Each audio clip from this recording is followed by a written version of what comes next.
Qu'est-ce qui bloque? Qu'est-ce qui ne marche pas? Pourquoi est-ce qu'on a besoin de réformes et pourquoi est-ce qu'on n'y arrive pas? Il y a un écocide. La Turquie, le Japon, la Chine. Et rien ne doit freiner le combat pour la place des femmes dans notre société. Alors vous voulez qu'on donne un coup de main au changement après que le changement ait échoué?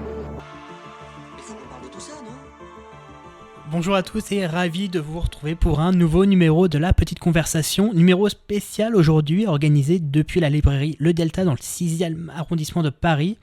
Numéro spécial parce qu'aujourd'hui on met à l'honneur une initiative de Terra Nova Jeune, une tribune qui est publiée ce jeudi 27 février dans le journal Les Échos et qui appelle les pouvoirs publics à se saisir plus amplement de la Convention citoyenne comme outil de consultation et de façonnage des politiques publiques. Alors je suis avec Martin. Martin, tu es à l'initiative de cette tribune. Est-ce que tu peux nous expliquer son concept ? Oui, bien sûr. Merci de me donner un peu de temps pour discuter de tout ça. En fait, je pense que l'initiative de base, elle part de la question qu'est-ce que la politique et où est la politique en 2025 ?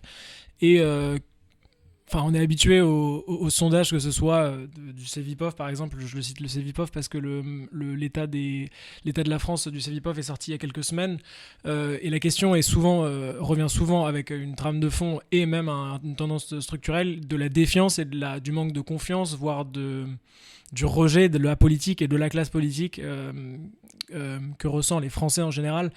Il y a quand même quelque chose de l'ordre du paradoxe, spécifiquement dans le travail du Cevipof, et c'est ça aussi, je pense, le paradoxe qui m'a amené à réfléchir de quelle manière la politique pouvait être pensée autrement. Parce que si on prend le Cevipof par exemple, on voit que 71% des Français estiment que la démocratie ne fonctionne pas bien, et que 78% des Français estiment que la situation politique est grave. Ça, c'est clair. Or, il y a quand même un soupçon de paradoxe quand on lit que 80% des Français estiment avoir une bonne image du système politique démocratique. Quand même un premier paradoxe par rapport à ce qu'on vient de citer. Et ensuite, 71% estiment que la démocratie fonctionnerait mieux si les citoyens étaient associés de manière directe à toutes les grandes décisions. Donc là, je pense qu'on a déjà le cœur de ce pourquoi cette tribune a été écrite, je pense, c'est de dire que il y a moins d'apathie que d'aliénation dans la manière dont on pense la politique aujourd'hui, dans la manière dont les Français, même plus spécifiquement, pensent la politique aujourd'hui. C'est une conjecture, mais j'imagine qu'on peut la voir de cette manière. Et donc, de par ce principe, comment on peut essayer de trouver de nouvelles voies de faire démocratie ? Moi, j'avais été très marqué lorsqu'avait été rassemblée la Convention citoyenne pour le climat, donc en 2019, à l'initiative d'Emmanuel Macron, et la réforme du Conseil économique, social et environnemental qui en a découlé en 2021 pour du coup organiser et faire des conventions citoyennes un nouvel organe non pas de prise de décision, mais de consultation qui ne serait pas que représentative comme des élections, mais qui serait participative, donc qui chercherait à avoir des citoyens représentants de la France. Donc on peut mettre les citoyens face à des faits objectifs, leur présenter une réalité concrète face à des experts, et c'est ensuite à eux, en partant de cette réalité, de déduire comment on pourrait faire avancer les choses. Et c'est ce qui s'est passé donc en 2019 avec la Convention citoyenne pour le climat, qui avait été appelée par Emmanuel Macron et qui avait été mise en effet par le Premier ministre de l'époque, qui était Édouard Philippe, à travers une lettre de mission. Et donc elle s'est réunie pendant 10 mois, 1 an, au cours de week-end, pour discuter avec des experts. Et après qu'elle ait discuté avec des experts, elle a présenté des propositions qui ont été remises au chef de l'État, qui à l'époque expliquait qu'il les reprendrait sans filtre. Rétrospectivement, ça s'est avéré faux parce qu'il y a eu un filtre, dans la mesure où certaines des propositions ont été altérées ou certaines n'ont même pas été reprises. Et donc ce que toi tu proposes aujourd'hui en fait, c'est que les propositions qui descendraient de ces conventions citoyennes soient retenues sans filtre par le président de la République. C'est une première piste de réflexion. Je pense que ce qui est surtout dit, c'est que cette première utilisation et la seconde qui a eu lieu avec la Convention sur la fin de vie ont montré que la Convention citoyenne pouvait être un véritable outil démocratique qui pouvait instiller un véritable optimisme de la part des acteurs qui y ont pris part, parce que certains se sont carrément engagés en politique au terme de la Convention citoyenne sur le climat, ce qui montre que des personnes qui se sentaient aliénées se sont senties carrément en fait plus représentées, de là à vouloir aller en politique. Et je pense que c'est ça aussi, c'est que ça souligne encore ce paradoxe dont je parlais avant, où beaucoup de Français, une majorité de Français n'ont plus confiance en la politique, mais quand on leur offre le pouvoir de y prendre part, et potentiellement de ressentir qu'ils peuvent faire entendre leur voix, ça change. Et c'est ça aussi la Convention citoyenne, c'est un formidable outil pour refaire démocratie. Et donc, dans ta tribune, tu t'adresses directement au président de la République. Est-ce qu'à travers lui, tu t'adresses aussi peut-être à des élus territoriaux, je pense au président de conseil de département, de région? Est-ce que c'est un outil dont on peut se saisir aussi dans les territoires? Oui, bien sûr. En l'occurrence, le fait de m'adresser comme ça aussi directement au chef de l'État, c'est aussi parce que sa présidence a aussi été marquée par, disons, sa personnalisation de l'outil Convention citoyenne. Parce qu'aujourd'hui, c'est lui qui va demander la formation d'une Convention citoyenne et c'est le Premier ministre qui formera sa lettre de mission, qui la créera. Ça pose déjà d'une première manière une question d'organisation qui montre qu'il y a un flou de qui gère la Convention citoyenne. Et est-ce qu'il n'y a même pas une question dans la balance des pouvoirs un peu bizarre d'avoir un exécutif qui demande à des citoyens d'être consultés sur des mesures potentiellement législatives. Donc oui, je suis d'accord avec la deuxième partie de ta question. C'est aussi pour repenser cet outil qui est porteur d'optimisme et pouvoir en ouvrir l'usage.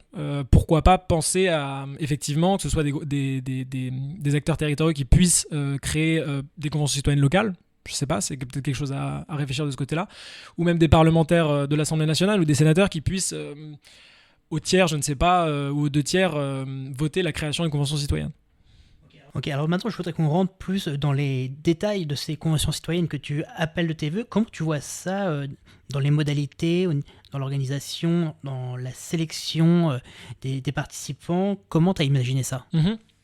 La manière dont j'imagine les choses aujourd'hui se base vraiment sur la manière dont les choses ont été faites sur les deux précédentes conventions citoyennes. J'ai beaucoup lu les travaux de Thierry Pech qui a fait partie du comité de gouvernance de la Convention citoyenne pour le climat, qui en a sorti plusieurs notes et un livre sur le travail de cette Convention citoyenne sur le climat, et qui lui-même a apporté potentiellement des pistes de réflexion pour améliorer ces conventions citoyennes.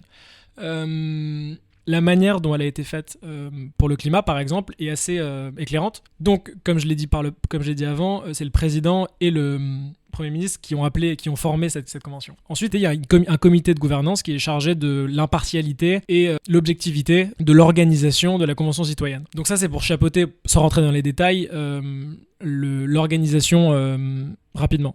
Ensuite, les deux conventions citoyennes qui ont eu lieu par le passé ont rassemblé 150 citoyens.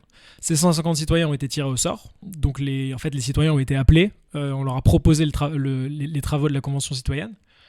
Certains n'y croyaient même pas, jusqu'au jour où ça s'est passé. Ça, c'est des témoignages réels.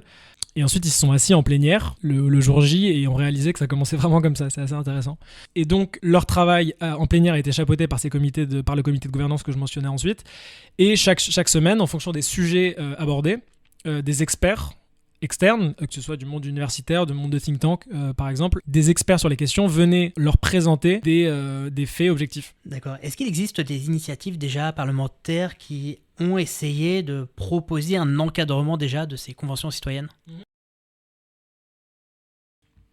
Alors, la convention citoyenne française, déjà, il faut dire qu'elle ne naît pas de nulle part. C'est-à-dire que c'est pas l'exemple français qui a créé la manière de penser les conventions citoyennes. Il y en a elle est précédée par d'autres organismes similaires qui ont souvent été plus locaux que nationaux. Ça a été le cas au Canada, par exemple. L'Irlande a été un grand premier exemple de convention citoyenne similaire qui a eu lieu dans les années 2000-2010, qui a donné lieu à un grand débat sur la Constitution, par exemple, sur l'avortement. Et c'était un premier grand exemple de nationalement parler de choses aussi importantes avec des citoyens qui n'étaient pas des représentants politiques directs. Donc ça, c'est pour dire le passé de la Convention citoyenne. Pour penser maintenant effectivement le futur de la Convention citoyenne, beaucoup de personnalités ont mis en avant la force des conventions citoyennes rien qu'après la première convention citoyenne sur le climat. Et leur force a encore été mise en avant après la convention sur la fin de vie. Aujourd'hui, beaucoup de ceux qui défendaient cet outil ont peur qu'il s'essouffle. Dans le sens où on a eu une bonne idée qui a fonctionné et qui a suscité donc de l'optimisme, mais à force de les appeler sans régulation autour, le risque est qu'elles soient dénuées de sens. Et donc, par exemple, je pense à un député aujourd'hui qui s'appelle Andric Davy, qui a proposé à l'Assemblée nationale une loi constitutionnelle qui vise l'instauration de conventions citoyennes. C'est-à-dire qu'aujourd'hui, les conventions citoyennes, elles se font sous l'égide du CESE, donc le Conseil économique, social et environnemental, sauf que leur encadrement est relativement floues d'une certaine manière, et elles ont vraiment un cadre consultatif pur.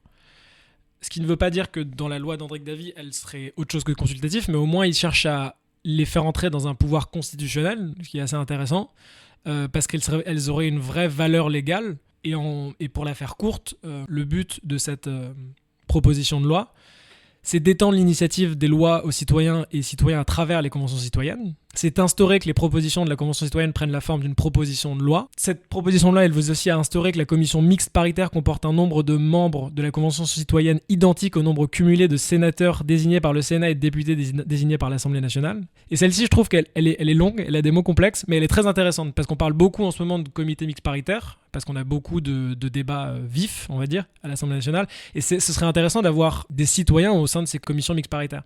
Et la dernière, elle vise à fixer les modalités de création et de fonctionnement des conventions citoyennes, qui aujourd'hui est relativement flou, comme je le mentionnais avant.